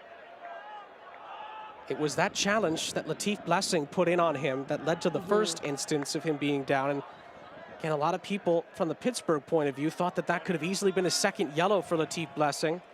And just recently, he was also down on the defending corner kick as well, so a couple right in a row. And it does appear that Joe Farrell is going to be substituted here. Trevor Zvetslut is going to come on and take his place, we're told. And it will be the first substitution of the match for either side. And I don't think it can be understated that not only is he a good player, but being in that center back of the 3 is a really important position. Normally as a manager, you're not switching that position, especially when you're having the defensive effort that this Riverhounds group is happening. But Zvetslut, also a great player that can come into there. It's just hard to change that position. And it looks like Zvetslut will actually come out to the right side and Ordonez will go in there. So again, just to confirm the change, Farrell off, Zvetslut on for Pittsburgh. Hope Farrell's injury isn't too serious. It was one of the things that Bob Lilly was talking to us about, balancing the championship schedule with the Open Cup. And he said This is going to be a night where minutes are going to have to be managed for multiple guys. That's why we haven't seen Decoy yet. Bernardo Forbes is on the bench tonight. The all-time league leader in assists in the USL Championship, Bernardo Forbes, that is. And to lose Joe Farrell, see how that impacts Pittsburgh going forward. Potentially, we'll see in the Open Cup, but more importantly for them as far as the more recent games coming up in the USL Championship, including a big one upcoming against one of their rivals from the postseason last year, the Birmingham Legion. And not only the amount of games, but the amount of travel that the Riverhounds have had, that definitely takes a toll on your body. It certainly has been a ton of frequent flyer miles over to the West Coast lately for the Riverhounds, for those that follow the USL Championship. Had the draw against Monterey Bay last time out in the league. Team that plays later on tonight against LAFC as our Open Cup coverage continues. Offside flag is up here against the Riverhounds, and it's a New England free kick.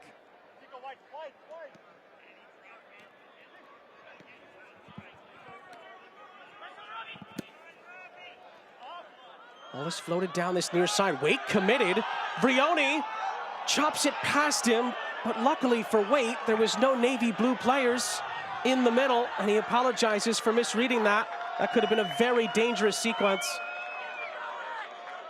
And there was a little bit of backspin on that ball, so you can see that, but it's that indecision. If you're going to come, you got to come, and I really think he got away with one. I thought Vrioni was going to try to play that high and just have him retreating towards his goal.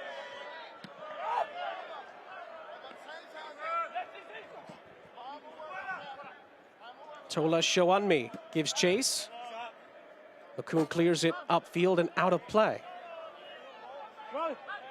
Lone goal of the game was scored just before halftime by Danny Griffin, poking it past Edwards Jr. That's where we stand at the moment. Harmon gets us back underway with a throw.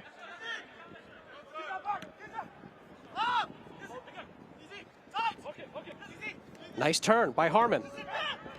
Blessing had to be careful there, wins the challenge. Nice turn by Justin Renix. Bulma into his stride. Renix is there to help.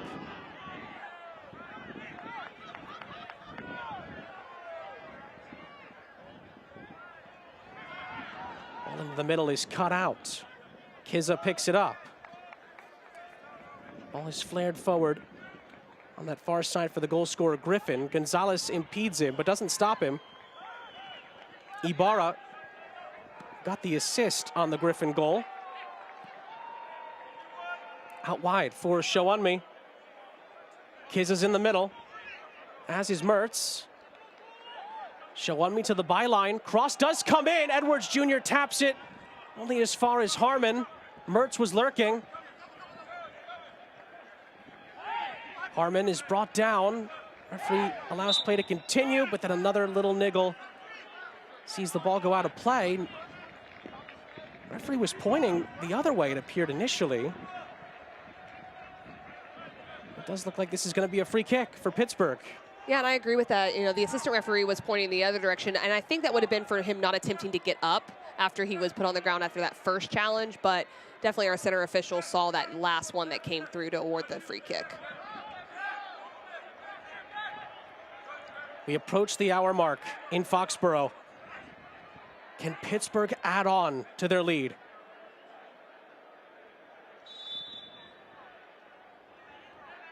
In by Mertz. Nearly headed on target by Ordonez. Kizza trying to head it for Griffin. Sweat clears only as far as Ibarra.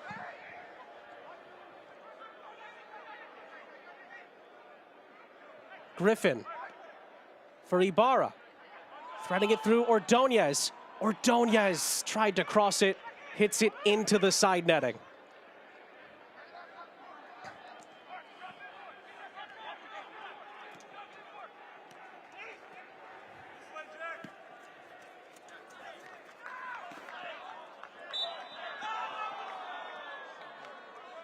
Rivera is stopped in his tracks here.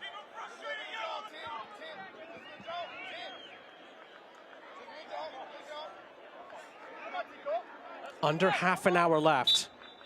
Can Pittsburgh beat just their second MLS team in the club's history and advance to the round of 16 and pull off an almighty cup set here, especially considering who's in the lineup tonight for New England and who we might still see.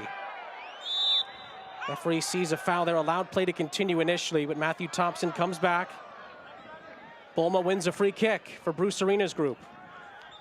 And there's so much industrious work that's happening in the midfield. They've done really well in the attack, but the work of Ibarra and Mertz has been huge. And we're being told that all four of those players are about to come on. Bruce Arena is getting a quadruple substitution ready here. We'll get to that in a moment. All I will say is some big names are coming on to try and help the fight here for the refs. Free kick in the meantime. Gonzalez, good centering header to Shields, gets it away. Kiza can't quite deal with it. Panayotu! Wide of the goal, and I think Jamali Waite knew where it was going. Panayotu's been a bright spot for New England. I like the work he's done on both sides of the ball. He's done a great job just trying to thwart the counterattack of Pittsburgh, but he's also been just really good at getting on the ball and going forward. Referee is going to get the four-man sub on here. The four that are coming on are Brandon Bai, Carles Gil, Dave Romney, and Ima Boateng. Ben Sweat and Joshua Bulma are coming off.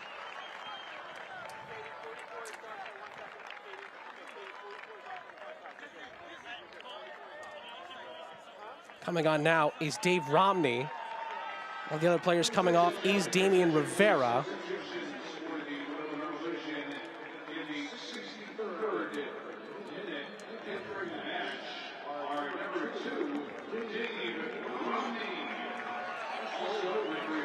So again, as these four changes are being made, we'll run through them for you again. Ima Boateng, Brandon Bai, Carles Gil, the former MVP, of course, Dave Romney, all coming on for New England. Joshua Bulma, Damian Rivera, Latif Blessing, who's on a yellow, and Ben Sweat are all off. The big one, of course, is that man. Carles Gil is on. The big guns are out for New England. And these next few minutes are going to be really important for both teams. Can Pittsburgh adjust to the players that are coming on, the big name players that are coming on, but also just the difference in maybe the way they play, the different ways in which they attack? Or can New England try to really impose himself on the game? Gil has 2 goals and 4 assists so far this season in Major League Soccer play. Of course, Dave Romney scored one of the 2 goals that helped New England progress past Hartford Athletic in the last round of the Open Cup. Brandon Bai has been an important player in the system at multiple levels recently for New England. And of course, Ima Boateng, also a very big player as well.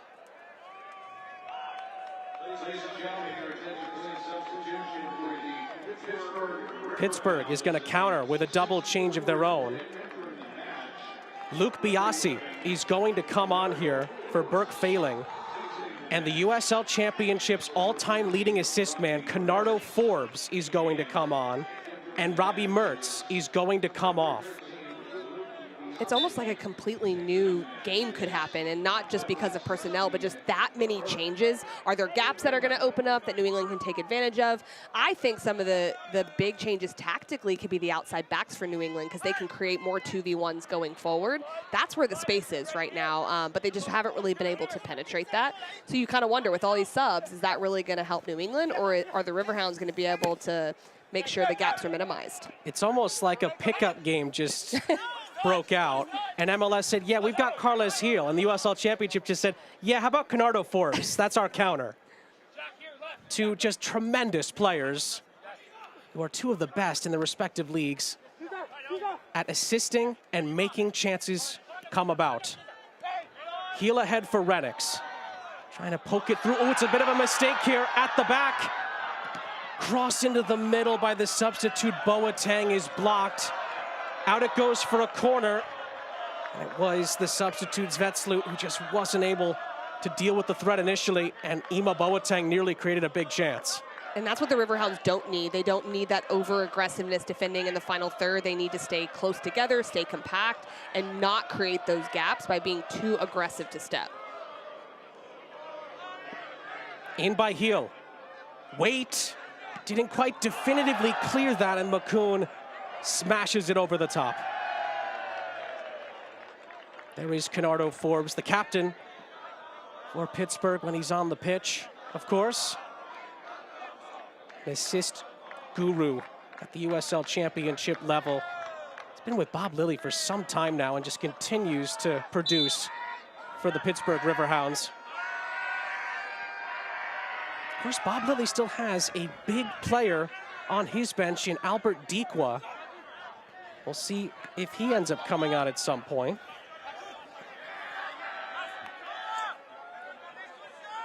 For Bruce Arena, Esmir Bayraktarovic is probably the biggest name left on his bench, a guy that's been bouncing back and forth between Revs 2 and the first team these last couple of seasons. As Bob Lilly looks on, his team still has the lead. And cup set is on the brain here for Pittsburgh. Svetslut sends that forward. Griffin's goal has Pittsburgh in front. Biasi sends that out of play. It's a New England throw.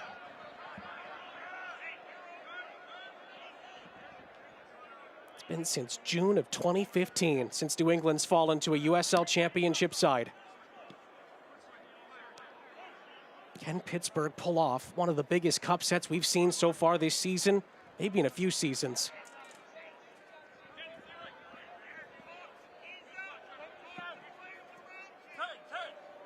Still time, though, for the Revs.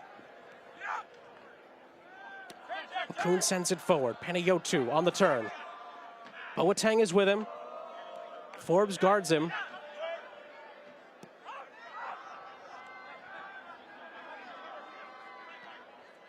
Sent forward by Heel, who's always looking to pull the strings. Ibarra. Does referee play advantage here? Yes, he does. Forbes for Harmon. Kenardo Forbes. Into the middle for Ibarra. Griffin. This is where Pittsburgh's midfield can just be so tough to deal with. That three or that quartet sometimes can be extremely dangerous with the ball at their feet. And the more that they can possess, New England's going to have to chase. There can be some more frustration that sets in, and they're going to push players more and more forward. There could be an opportunity for a counterattack for Pittsburgh to extend the league, because the more that this goes on, New England's going to have to press their outside backs up. Their holding mids are going to have to get higher just to try to create something on frame. New England are trying to stay unbeaten in their last 10 matches in all competitions. 8 in the league, 1 in the Open Cup. Biasi's challenge is a fair one on the far side. Kiza for Forbes.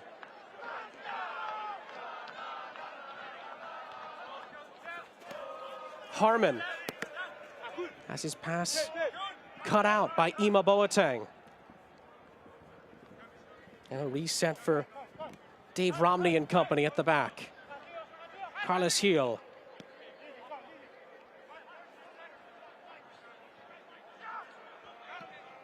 Omar Gonzalez. Errant pass, throw in for the Riverhounds. With just over 20 minutes of the 90 still to play.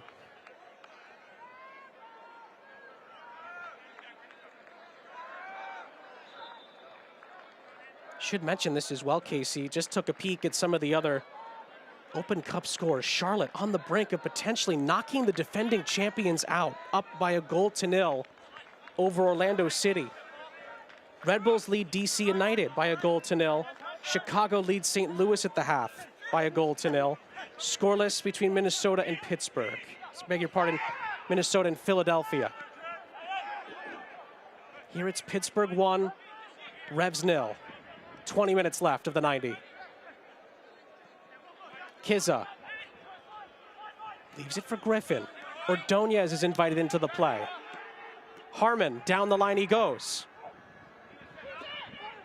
Stood up in the end by McCoon. Wins a throw.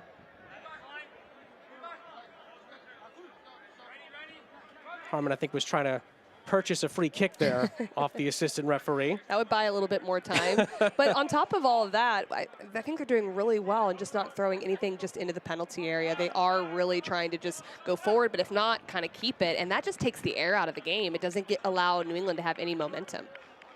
And Pittsburgh can continue to do that with a corner kick opportunity here. A second goal here would be potentially a crucial blow in this tie. Or can New England fight their way back and get on level terms? I have to say, so far, Bob Lilly's side have managed this second half extremely well. What can they do from the corner? First time ball whipped in by Ibarra. Nobody there in a yellow shirt to really attack it after Forbes started the set piece. It's retreated all the way back to DeShields. Griffin short for Harmon. Danny Griffin's goal at the moment could be enough for Pittsburgh to move on. Show on me. Griffin. Griffin out wide. Luke Biasi trying to thread it through for Kizza. Could be another chance here for Luke Biasi. Renix is on him.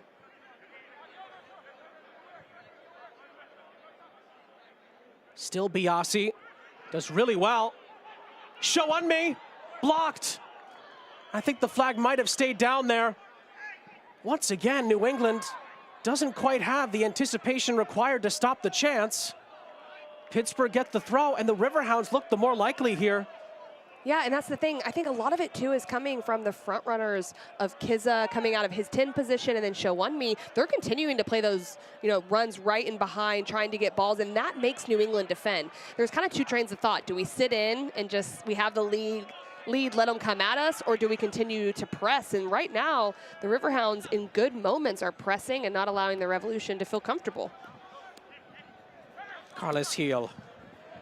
Oh, it's a wonderful ball over the top. Vrioni holds it up, gets the shot away, but Jamali Waite didn't have too much trouble with it in the end. And DeShields does so well on that because completely out of position was the back line of the Riverhounds. When you're a defender in that moment, you start to get a little bit nervous, but really you want your defenders to be more patient because they're inside the penalty area, and he does a great job just to force a shot that Waite can deal with. It was a top shelf pass from Heel as well. Just opened things up as we see a full-time score has come in.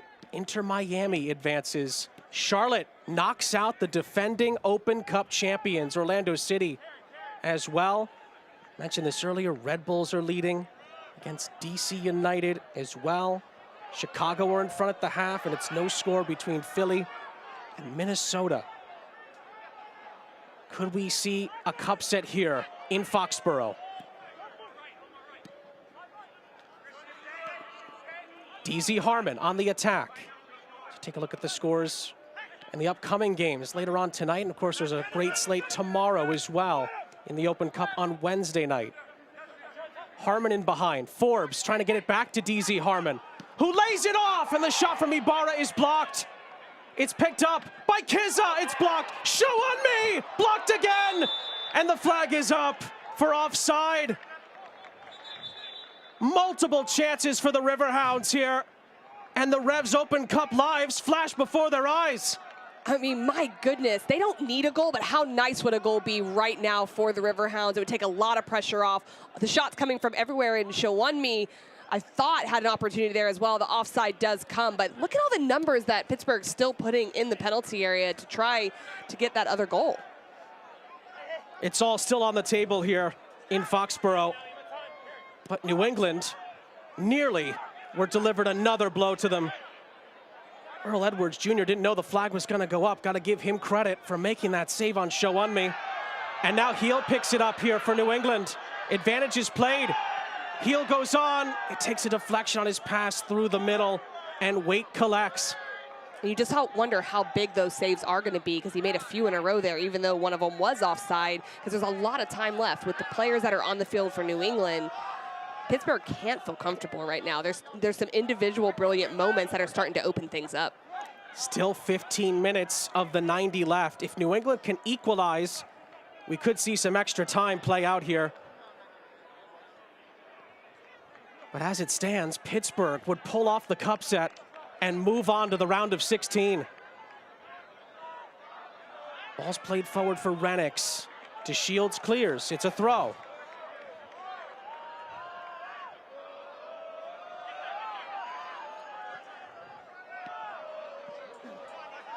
McCoon on this near side for the Revs.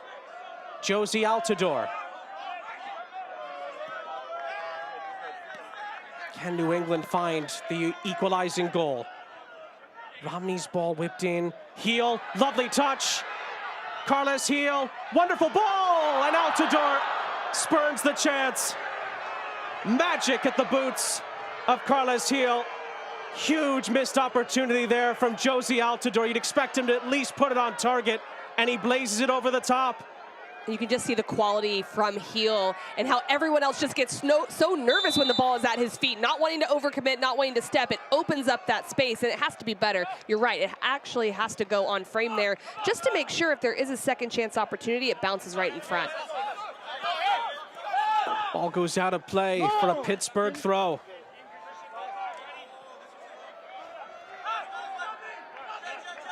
Pittsburgh are in their fourth round appearance in the Open Cup's history. They made a quarterfinal run back in 2001, the Riverhounds. Can they recreate some of that magic from 22 years ago here tonight? Forbes continues on. Griffin, whose goal currently sees Pittsburgh advancing. Referee gets in the way there of Kizza, but play continues. Harmon, and now the referee acknowledges that he did get in the way.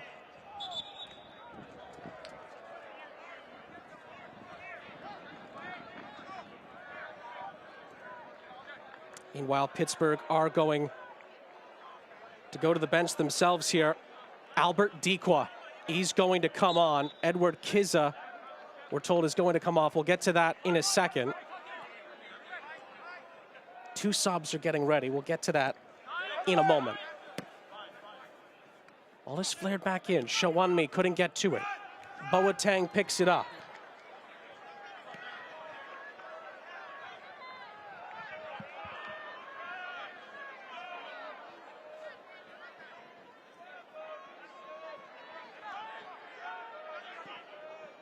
Altidore, lovely flick. Vrioni has it cut out. Good step by Harmon. Kizza is fouled. It's a free kick.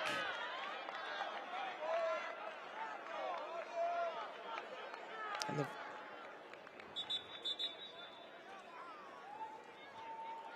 here come the Pittsburgh changes. That is going to be Edward Kizza's last touch in his return to New England. Had a really good shift tonight. And the man who is the joint top leading goal scorer in the USL Championship, Albert Dequa, is coming on here. 7 goals for Dequa this season. And he's on to try to get the Riverhounds over the line here. And I'm not surprised to see this change. And a lot of times you bring them in if they were down a goal, but a lot of effort has been put into pressing from Kizza and Shawunmi. So to have Dequa come in, some fresher legs, and just continuing to put pressure up top will really help Pittsburgh in these moments.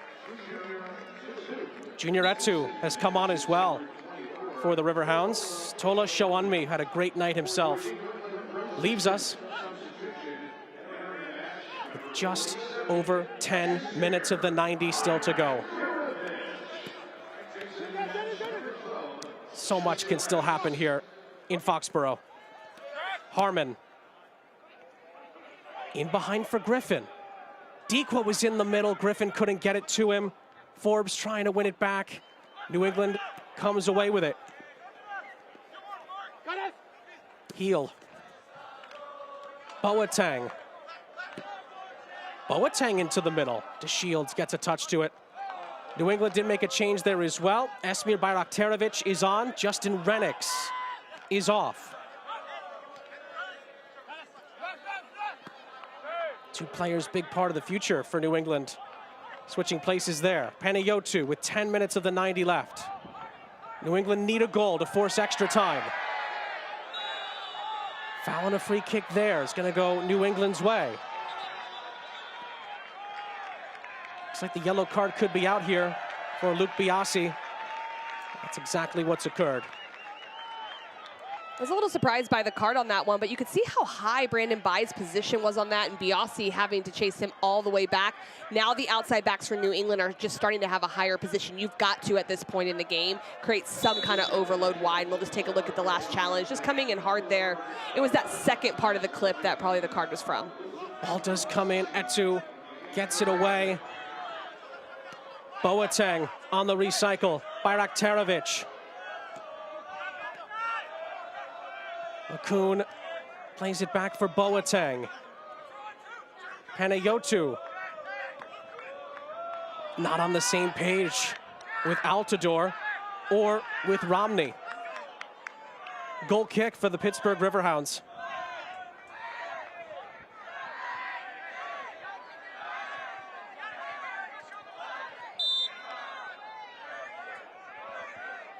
Pittsburgh made it to the round of 32 in the Open Cup in 2014, 2015, and 2019. But no further. That 2001 quarterfinal run was their magic run in this tournament.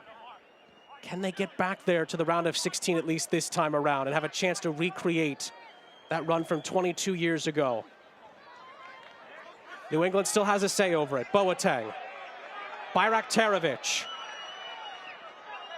Playing this out wide, it's crossed into the middle. Etu is there. Clears it out of play. New England lets it run out for a throw. This is where Bob Lilly's group's gonna really have to sit in and manage the game and try to get this over the line. And you're right, because they're trying to be aggressive in that defensive third, but that just creates gaps because there's individually very talented players on the ball for New England in the middle third. And so that's going to be something that they're going to have to really just try to stay patient, even with all the pressure coming at them. Because look at what New England's committing forward, just leaving the two center backs in the final half. Boateng playing it out wide. Heel throwing it through for Ima Boateng. Heel again. Gonzalez. Panayotou. Kuhn plays it into the path of Romney, who helped get the Revs into this game, into the round of 32.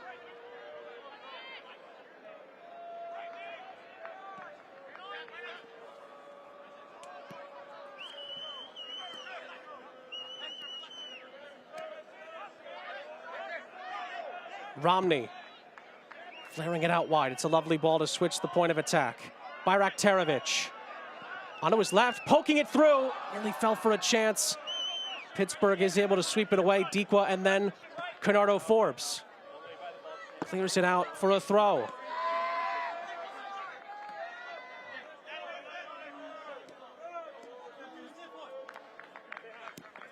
Well, there's more Open Cup action ahead tomorrow night. 8 games will be streamed across Bleacher Report platform, CBS Golazo Network, the U.S. Soccer YouTube channel. Like this game, visit usopencup.com for the full schedule and links to watch all the action. Ball is whipped into the penalty area, flicked out of trouble by Biasi. Bayraktarovic picks up the pieces, crosses it back in to Shields. Panayotou couldn't corral it. Dikwa is fouled. Free kick for Pittsburgh. Yellow card for Panayotou. And I would expect to see more balls that are just whipped into the box by New England. You can see it starting to happen, especially to that back post area. The defensive marking is going to have to be very strong. Panayotou had the missed touch. Dikwa, a lot of work to come back and get it, and draws the foul.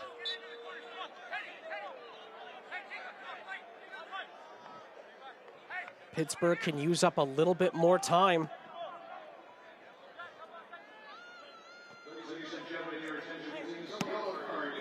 Boateng, first time ball. Svetslut heads it out of danger. A lone goal from Danny Griffin in the 44th minute, just before the end of the first half. Is it going to be enough for Bob Lilly's boys to move on to the round of 16? Makun couldn't keep it in. Throw in for Pittsburgh, high up the field. Under 5 minutes of the 90 left. Well, Bruce Arena's boys seeing a trophy slip through their fingers here. They've never lost here in the Open Cup at Gillette Stadium. And they haven't lost to a USL championship team in the Open Cup in 8 seasons. DeShields wins a free kick.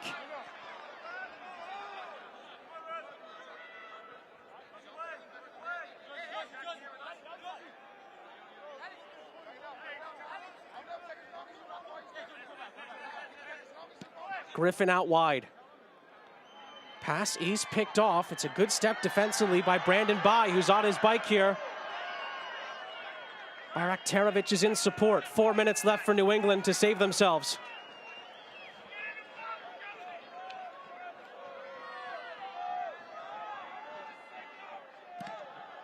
Griffin steps in. Boateng. Panayotou. Good steps defensively from Pittsburgh. Makoun. Romney. Boateng. Carles Heel. Does he have a rabbit that he can pull out of his hat here? It's a lovely ball in behind of the byline. Cross into the middle. Waite palms it out of trouble. Headed up further by Dikwa. Forbes picks it up. Canardo Forbes is brought down. Referee blows the whistle. It looks to be a Pittsburgh free kick here. That's really smart by Forbes, and I was wondering, he wasn't really tracking back there, but he did such a great job. Instead of playing Dikwa in behind, just held up the ball. But this last opportunity from Heel, look at this footwork, the play in behind to play that ball outside of his left foot. This is a great opportunity, but Waite comes up big. And like you said, Forbes does the dirty work that's needed in that spot to win a free kick off of Christian Makoun. But here come the Revs again. Panayotou has his pass picked off, but the clearance is not a good one. Revs recycle. Bayraktarovic. Out wide it goes for Bai. It's a marauding run again from Heel. Boateng. Carles Heel's ball in is flicked out of play for a New England corner. Revs turning the screws, knowing they need a goal to send this game to extra time. Corner is taken quickly. Heel. Carles Heel to the byline, cross into the middle. It nearly deflected for Altidore. Didn't find him. Panayotou recycles it with some help from his goalkeeper, who's going to come up and throw this back into play. The crowd loves that, but they need a goal to stay in the Open Cup. Romney. Harmon gets in the way. Stays down. Play continues. New England doesn't have to stop. Panayotou. Heel. Christian Makoun. Ima Boateng. Boateng's ball in. Back post header is central from Brandon Bai, who gets it back, and his cross is blocked from Biasi. Lovely challenge. And Pittsburgh clear their lines. Helped forward by Ibarra. Dikwa back for him. Pittsburgh have numbers in the counterattack. Threaded through for Canardo Forbes. Can Pittsburgh polish it off here? Oh, miscued in the middle. New England survive. And you got to wonder if you should even go there. Why not just keep it a little bit and waste some time? Because anytime Heel's going forward, he looks dangerous. Ball in behind here for Bai to chase. Into the middle, Altidore, stopped by Svetslut. And Pittsburgh get the ball back with Junior Etu. The 90 minutes are nearly up. New England need the ball. Griffin.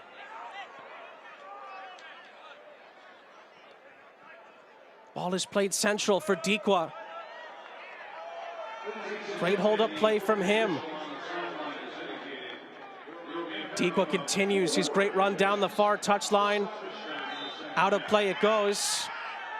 Pittsburgh want to throw in there. It's not gone their way, I don't think, as we're into 4 added minutes at the end of this round of 32 cup tie.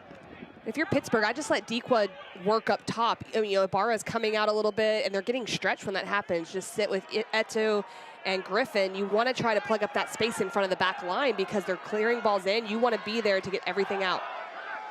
Is there late magic in store here for New England? They have to keep pushing.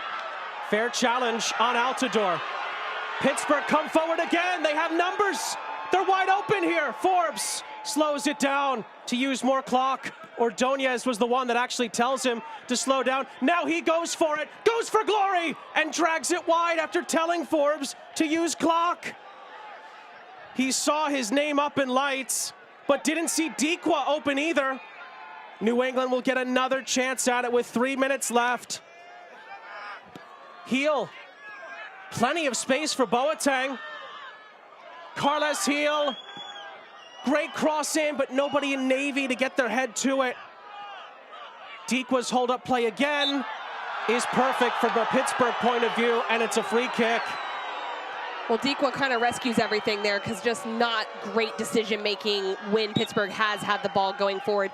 Those moments, you can really waste another minute, minute and a half, 2 minutes. That's huge right now for the Riverhounds. And you can see Dequa's a little bit frustrated. He figures out how to waste a little bit of time and get everyone up the field.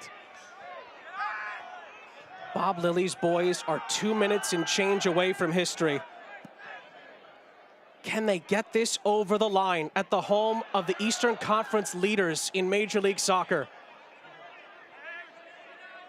Dequa into the corner, wins a throw for Pittsburgh.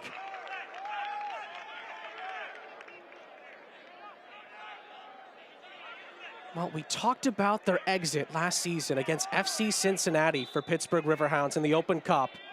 They got it to extra time at 0-0. They couldn't find a goal in the 90 minutes.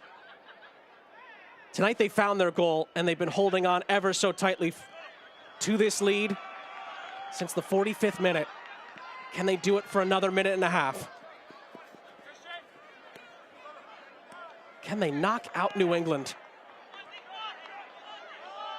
Carles Heel. Time is of the essence here for the Revs. It's another lovely ball through. Bayraktarovic, shot is blocked. It's looped back into the middle. It's Omar Gonzalez who's blocked. It ricochets out for a New England throw. Of all people, Omar Gonzalez nearly creates the chance. They're throwing everything forward, which they have to right now. There's lots of gaps opening up, so it's a little bit scary for the Riverhounds. Final minute. McCoon recycles it. Romney sends it back into the penalty area. It's headed back out of play for a throw. 40 seconds left for Pittsburgh to pull it off here. They win the ball back. The goal scorer, Griffin, clears it forward fittingly. New England has 28 seconds. Boateng. McCoon. Is this the final roll of the dice for the Revs here? It's kept in play by Heel.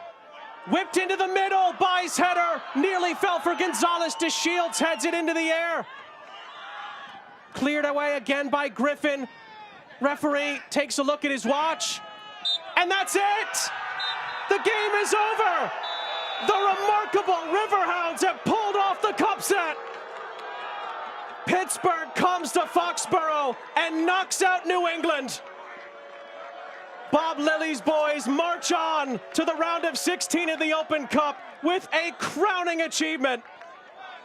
The way they did this is extremely incredible. Just not only getting the goal, that's hard to do, but to withstand the pressure they did at the end. You could see that players were tired from the Riverhounds. They gave every ounce of what they had to make sure they protected that lead. It feels like 2001 all over again for Pittsburgh. Just the second time they've knocked an MLS side out of the Open Cup, and Bob Lilly's group pulls off a remarkable shocker here in Foxborough. The Riverhounds beat the Revolution, and they move on to the round of 16 of the Open Cup, and the USL Championship plants its flag on MLS ground. It goes without saying that the game plan was perfect for what they needed to do, but you've got to give credit to the actual execution of it. That is not easily done with the type of players that the New England Revolution had. So not only did they stay organized, but there was the industrious work ethic, the ability to score a goal, and they picked their moments to keep possession as well. I thought it was a really cerebral game from the players. Bob Lilly's accomplished a lot in his career. This one has got to be high up there on the list. He's won trophies in his career, but knocking out Bruce Arena-led New England Revolution at Gillette Stadium has got to be high up there. Let's look back on how this all unfolded here in Foxborough. And Casey, it was an encounter that was really high-tempoed from the start. It was. The Riverhounds started quickly in both halves. A lot of pressure high up here. Edwards with a little bit of technical ability under pressure as well for the Revolution, just playing out of the back. The Riverhounds would continue to try to go forward, but this is where it would break through. Ibarra in a great position here just to dispossess and play forward. A little deception with the outside of his right foot here for the ball in behind. This is the difference, the 44th minute goal from Griffin. Griffin's first goal since returning to Pittsburgh after 3 months with Huntsville in MLS Next Pro. What a way to return, scoring a goal against New England at New England in the Open Cup. It proved to be the difference, but Revs had multiple chances, Casey, to get on level terms. And a lot of it came off of Heel's play, coming in just so good on the ball, slip balls in behind, comfortable in possession, good off the dribble. And as the half wore on and these substitution came in, more balls going into the box. The Riverhounds looked a little bit out of sorts at times, but figured out how to not let anything go into that goal. That back line, along with Jamali Waite, really stood tall. And then Pittsburgh had a chance to wrap it up. Would they go for the goal? Would they go to the corner? Instead, Ordonez misses the chance. Well, and these are moments that really are important for seeing out games. Luckily, it didn't come back to haunt them. They were still able to see it out, but that opportunity from Ordonez just went a little bit wide. Full-time match stats, just one shot on target for New England throughout. It was a Bob Lilly defensive masterclass tonight. And that's really the story of the game. 61% possession to New England. They did manage a lot more shots in the second half. Nothing really to test weight. And Pittsburgh Riverhounds earned the right to not have to push forward quite as much after that goal. Pittsburgh fans of all sports love nothing more than to go to New England and win. That's what the Riverhounds have done tonight in the round of 32 of the Lamar Hunt U.S. Open Cup. What a way they did it as well. 44th minute goal from Danny Griffin sees Pittsburgh advance to the round of 16 for the first time since 2001 and knock out just the second MLS side in the team's history. For Casey White and our entire crew, I'm Sean St. Jacques saying so long from Foxborough. The remarkable Pittsburgh Riverhounds continue their underdog story in the Open Cup. They beat New England of Major League Soccer by 1-0, and they're moving on to the round of 16.